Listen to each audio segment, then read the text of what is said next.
Mga kabrigada, sa detalye ng ating mga balita, hindi pa rin nag-resign si South Korean President Yoon Suk Yeol sa gitna ng mga panawagang magbitiw na siya sa kanyang pwesto.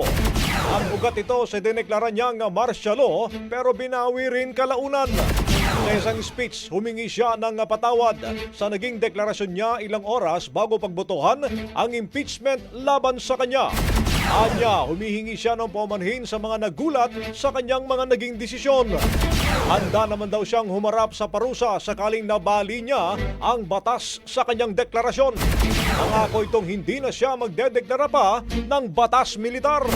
Ipaubayan na raw niya sa kanyang partido ang mga susunod na hakbang nito at pati na rin daw sa pag-stabilize ng political situation sa South Korea.